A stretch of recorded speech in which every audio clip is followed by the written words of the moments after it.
Level 1. The fan. You are 8 years old and you are standing on the other side of a chain link fence watching motorcycles do something that your brain cannot fully process yet. The sound arrives before the bikes do. A wall of noise that you feel in your sternum before your ears register it as mechanical. Then they come through the corner. 60 kilograms of machine and 70 kilograms of rider folded together into something that moves at a speed the human eye wasn't designed to track, and they're gone before you can form a thought about what you just saw. Your father is saying something beside you. You don't hear it. The race is a regional round. Nobody famous is here. The riders are local mechanics, students, weekend warriors. But to you, they are the most compelling things you have ever seen in your life. You watch the entire race without moving from the fence. When it ends, you ask your father when the next one is. He checks the program. 3 weeks. You spend those 3 weeks watching footage online. Not highlights, full races. You watch the lines riders take through corners. You watch how their bodies move, the inside knee out, the head low, the outside elbow up. You watch the way the best ones look smooth even when the data says they're doing something extraordinary. You don't have a bike. You don't have a license. You are 8 years old, and the only thing you have is the image of those motorcycles coming through that corner and the absolute certainty, with no evidence to support it yet, that this is what your life is going to be about. You just don't know how long the road is yet. Level 2, the mini bike. You are 10 years old and the mini bike lives in the shed. It's a 50 cubic centimeter pit bike red, scratched on the left side from the previous owner, with handlebars that are slightly bent in a way that pulls the front wheel 2 degrees left if you ride hands-free. You don't care about any of this. You care that it runs, and it runs. Your parents bought it from a neighbor, not because they think you'll be a racer, because the fence moment was 3 years ago and you have not stopped talking about it once, not for a single day. And they made a calculation that a controlled machine in a supervised environment was safer than whatever you would find on your own eventually. The shed is at the back of a half-acre property. There's a worn loop around the perimeter where you ride every day after school. You measure your lap times with a phone propped against a fence post. Your first timed lap is 48 seconds. Within a month, it's 41. Within 3 months, it's 36. And you're not going faster, you're going smoother. Which is how you actually go faster. You just don't know that yet. You fall off regularly. The ground is grass. The grass is soft. You get back on. What you're actually learning isn't visible. It's in your hands, the throttle feel, the relationship between input and response, the way the bike communicates through the bars in the seat. You're building a library of sensation that your body will reference for the rest of your career. Nobody tells you this is happening. It happens anyway. Level 3, local track practice. You are 13 and someone at the club knows someone who runs junior practice sessions at a circuit 40 minutes away. The circuit is not glamorous. It's a 1.2 kilometer club track with a pit lane made of cracked asphalt and a timing board that runs on software from 2009. The other kids have proper junior racing bikes. You show up the first time on the pit bike, which is technically wrong for the class, and the session coordinator looks at it for a long moment before deciding you can run anyway. You are the slowest person on track by 6 seconds per lap. You don't care. You are on a track. You are in a corner with runoff and barriers and people who know what you're doing out there. It's the first time motorcycling has felt like racing rather than practicing for something. You come back every week for 8 months and you get a proper junior bike by month 3, 110 cubic centimeters race-prepped machine that a retiring junior racer sold at a price your parents could manage if stretched. The lap times come down. Not dramatically, not immediately, but consistently. The session coordinator watches you for 2 months before saying anything to you directly. When he does, he says, "You look at the exit before most of these kids look at the entry." He doesn't explain why that matters. He doesn't need to. You already know. At the end of the season, your lap time is 1.4 seconds off the track record for your class. You are 13 years old and you have a target. 1.4 seconds. Level 4. Junior Racing League. You are 15 and your name is on a start list for the first time. The entry form took 3 weeks to process. You read your name in the provisional grid list on the club website 6 times before it felt real. Grid position 12 out of 14. The 2 riders behind you are both first-timers. One of them is 11 years old. You don't think about this too hard. Race day has a different texture than practice. The paddock smells like fuel and tire rubber, and something electric that isn't quite nervousness and isn't quite excitement, and is actually both things running through the same wire. You do your warm-up lap and your hands are shaking slightly on the bars. Not badly, just enough to notice. The lights go out. You finish 8th.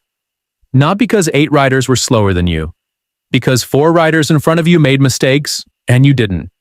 You kept the bike clean through every corner, you didn't panic at the start, you found a rhythm by lap 3 that you could sustain. After the race, your hands shake worse than before the start. The coordinator finds you in the paddock and tells you your Sector 2 time was the 5th fastest in the field. You file this information somewhere important. You race 11 times that season. You finish in the top 5 4 times. You win once a wet race where half the grid went down in turn 1 and you were already past it before the chaos happened. The win doesn't feel like luck. It feels like being in the right place because you put yourself there. Level 5. National Championships. You are 18 and you have traveled to circuits you used to watch on a screen. The National Series is a different category of everything. The bikes are faster, and the riders are faster, and the preparation is professional in a way that junior club racing only suggested was possible. Every competitor has a setup sheet. Everyone has data. A rider in the class above you has a team of 3 people who do nothing except prepare his machine and analyze his telemetry between sessions. You have your father who learned to swap tires last winter and is now very good at it. You qualify 7th out of 22. Your first lap in qualifying is 4 seconds off the pace. Your last lap is 6/10 off pole. This is what national competition feels like. The first lap is confusion and the last lap is the version of you that's been processing information for an hour. The races are hard. You finish the season 14th overall, which sounds modest and is not.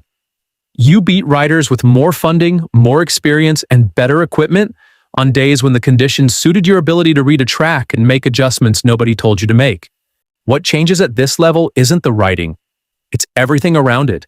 The mental load, the travel, the cost, the gap between wanting something and being able to pursue it without financial support that you don't yet have.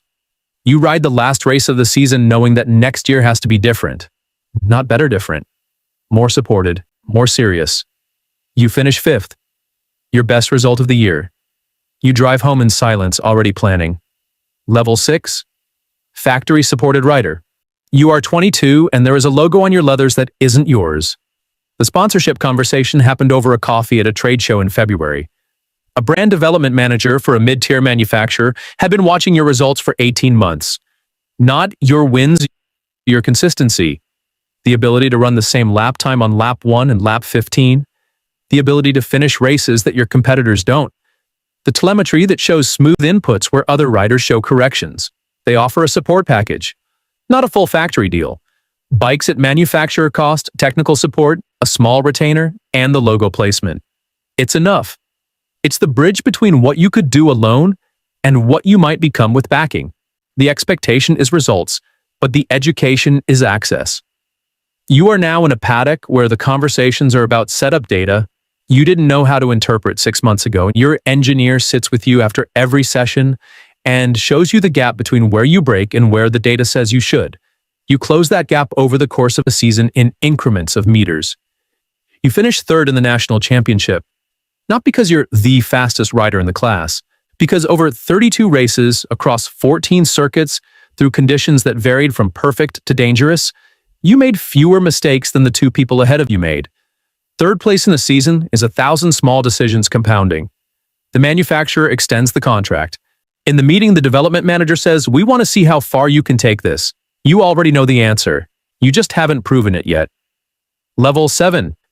International racing. You are 25 and the circuits have different names now. Jerez, Portimao, Misano, Assen. Names you memorized from race broadcasts as a child, reading them off a screen in a language you didn't speak while the commentator told you about riders you'd never meet. You are now on those circuits, in those paddocks, in those time zones. The international field is the sharpest filter you have passed through. Every rider here was the best rider in their national series. Every rider here had the conversation with a sponsor that changed everything. The average is higher and the margin between positions is smaller, and the difference between 5th and 15th on a given weekend is sometimes a single decision made in a single corner on a single lap in qualifying. You are competitive, not dominant. Competitive, which is honest, which is where you need to be. You study more than you ever have. Video analysis, data review, conversations with your engineer that run 2 hours after a session, because you're trying to understand something specific about the way your rear contact patch loads mid-corner. You make friends with 2 other riders who approach the work the same way. You share information generously because you understand that the sport rewards people who get better, not people who protect what they know. Year 1 internationally, you finish 9th overall. Year 2, you finish 5th. Year 3, you are on the podium at 4 rounds, and the paddock conversations about you have changed in tone. People aren't asking how you got here anymore. They're asking where you're going. Level 8, world title contender. You are 28, and the championship gap is 11 points with 3 rounds remaining. You have been in this position before, close but not there, in contention but not leading. This time is different, in ways that are difficult to articulate and that you spend no time trying to articulate, because articulating things isn't what closes 11 points. The pressure is a physical thing. You feel it in the paddock, in the briefings, in the way the atmosphere in your garage is quieter than it used to be, because everyone knows what's happening and nobody wants to add weight to it with unnecessary words. Your engineer stops making jokes after Thursday, and not because anything is wrong, because focus has its own language and silence is part of it. You qualify second at round 16. Race day is dry, then threatening rain by lap 8, then dry again, the kind of conditions that produce random results if you let them. You don't let them. You make a call on lap 9 to stay on slicks when the pit board shows the option to come in and change tires. The call is based on information, the track temperature, the way the grip felt through the last sector, what you know about how fast this surface dries. The call is correct. You finish second. The championship leader finishes 4th. The gap is 3 points, 2 rounds left. You sit in the garage after the race for a long time, not celebrating, not analyzing, just sitting with the reality of where you are. The fence, the pit bike, the junior track, the sponsor meeting, the international paddock, all of it narrowing down to this. 3 points. Level 9, the motorcycle racing legend. You are 31 years old and they are playing your national anthem. The podium is the same physical object it always is. 3 platforms, a microphone, people arranged around it by where they finished. You have stood on it before. You have stood on the second step 11 times and the third step more than you can recall without checking.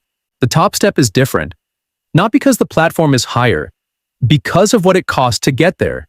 The season was not clean. You lost a round to a mechanical failure that wasn't your fault. You lost another to a qualifying crash in conditions that shouldn't have been raced. You came back from both and returned to the points lead because a career built on consistency doesn't collapse when one weekend goes wrong. It absorbs it. It continues. You win the championship by 19 points.